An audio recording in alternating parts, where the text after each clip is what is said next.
I don't know how to intro this, but I'll just go into it. But like the black male in 2025, like I feel like the black male in 2025. It's difficult.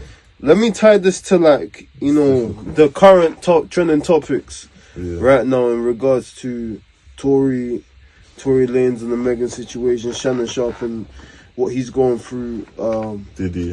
Diddy, Cassie, that's infamous right now. Yeah. Even the DDG and Haley situation and his baby mum. Let me tell you something. The fact that they're getting themselves into this situations is the reason why I firmly believe money can't buy happiness. Because if you are to me, like the definition of happiness is like you are comfortable and you are whole within yourself. If you're whole within yourself and you got money, and these guys definitely got money. Why are you putting yourself into situations where you're not only putting your peace of mind at risk, you're putting your freedom at risk, and you're putting your life at risk? Why do you feel like you need to put yourself in those kind of situations? In my opinion, if I'm happy, I'm not seeking drama. If you're seeking drama, why do you feel like you allegedly need to pull out a gun and start barking off inside of a car in front of two girls? Allegedly. Why do you feel like you need? Okay, hold on.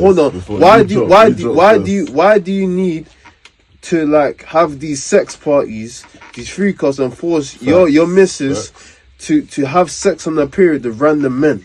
Why do you need to, as a 50-something-year-old man, have sex with little white girl OnlyFans models who don't give a shit? I'm 30 and I don't even go for anyone under 25. That's what who don't give a shit about you and are using that to manipulate you and do.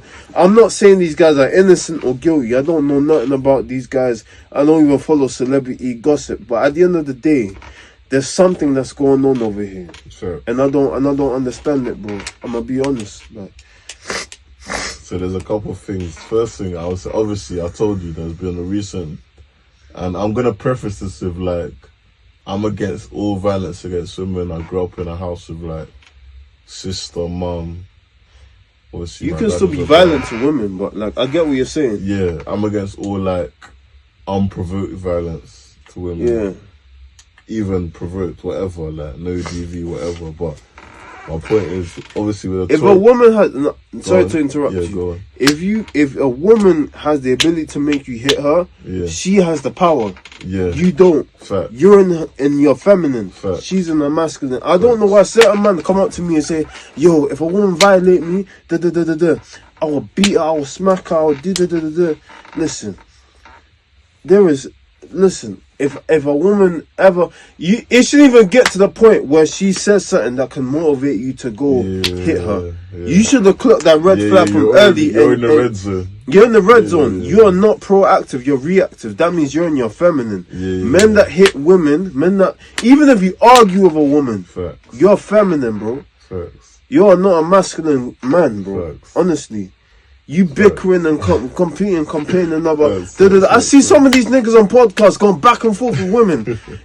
I think if they're not doing it consciously for engagement, if it's not for the. But even if you're doing it for engagement, that still makes you look bad. Yeah, but you can tell they're in their feelings. So that's what I'm saying. So like, it's just wet, man. As soon as I see one of my bedrooms arguing with a woman, I'm like, bro, what are you doing? What are you doing? But yeah, that's my consensus on like. The black man. I feel like the reason why the famous men that are named got themselves into these situations because black men and black women in general, we grew up in places where trauma is normalized and bad behavior is rewarded. A lack of an emotional intelligence, and if you don't see a good that's communication as well, between mum and dad, and the lack of emotional intelligence is rewarded. Facts, A lack of an emotional intelligence is, for example, like the crash out.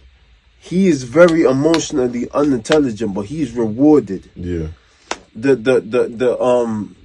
girl that's in the hood and she's mad promiscuous. She is doing it out of a trauma response. She was probably touched as a youth. She probably was suppressed, this, that, and the other. But she's rewarded by attention. She doesn't. The thing is, when you're in a place of trauma and a place of survival, you don't give a fuck about the consequences. You just want that gratifying feeling of I am in control of my trauma, and because that mentality is rewarded, it trickles down to even when you get money. So a lot of these men that don't resolve the inner, but they get money.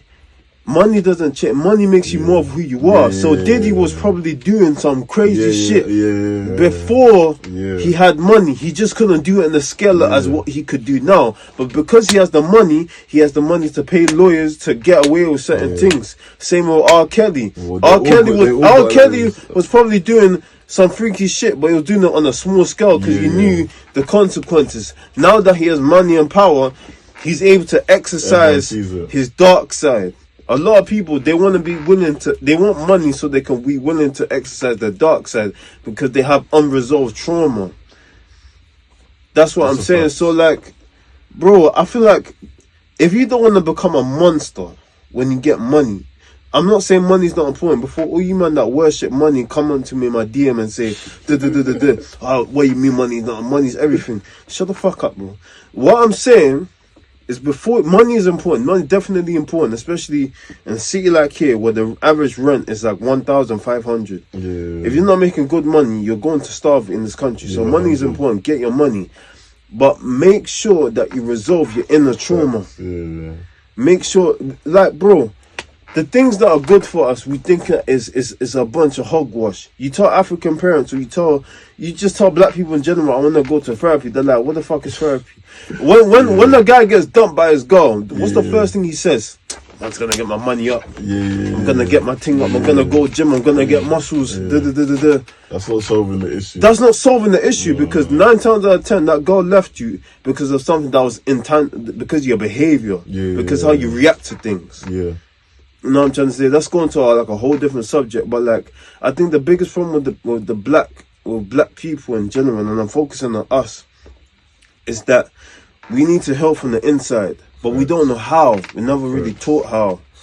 We think that our internal dysfunction is normal. We're supposed to feel this way. So what do? And we know that it doesn't feel good. That's why I'm gonna say one. You know what I'm trying to say? That's why one mad thing. I'm gonna let you go on. Keep going. I remember when I was in school, and it's like I feel like I don't know if it's just me or if it's just like, but it's like when you're black and you're going to school, secondary school, it's like it's not cool to be smart, which is almost to me. Now that I'm older, I think that's so stupid. Like, it's like almost cool to be that bad you in a class who's making jokes or whatever. But if you look now, them little quote unquote that you call them neeks or whatever, I don't call them that, but that other people call neeks. They're the man them that are cutting through now. That's what I'm saying. The man them that were bad in school, whatever, doing up madnesses or whatever, they could be doing well. I don't know, but it's like, to me, I want to dispel that thing of if you're black and you're in school, be smart, be the best you can be. Don't let anyone tell you can't be the best in your class, and you should be. It's not. There's nothing wrong with that. Okay, cool. Let me interject here. I have an opinion in terms of academic success. Academic success does not guarantee success. That's a fact. Because let me tell you something. You said you compared the crash out the bad boy, the rebellion guy, comparing them to the academic guy. Do you know who would be the most successful out of all of them? The person who encompasses both of them. Facts. He has the academic intelligence of the neek kid, but he has the emotional intelligence and he has the social value of the crash out. I think you can be book smart and street smart at the same time. I feel like IQ is not enough. You need to be emotionally intelligent, which ties into what I want to talk about next. I feel like one of the I have 7 keys to like being successful in anything. Not only music, but like in anything. Believe in yourself. No matter what the fuck. You don't need evidence. You don't need numbers. You don't need people to believe in you. It starts from you. Believe in yourself, even if you have to be delusional. 100%. 2, get good with people. Yeah. People say it's not about what you know, it's about who you know. I'm sick and tired of you lot coming up to me and saying, "Oh, I'm an introvert. I don't know what." Listen, get better with people. Yeah. Just find out what people want, and know how to deliver it in an efficient way. Well, I said this to someone. Quick one. Surround yourself. If you're an introvert, surround yourself with extroverts, and that'll help you get along in it. Surround yourself with people who are efficient in what you're deficient. Really? That will help you move along quicker. Yeah, man. The third thing is take action. Stop planning all the time. You know how many people I met say, "Hey, yo, Kdali, like I got this sick idea, bro. Like man's gonna do this, man's gonna do that. I'm planning it, bro. Like I'm researching the market." I'm like, okay, cool. What have you done? Fair. Mute. The reason why people plan too much is because they're scared of rejection, they're scared of failure.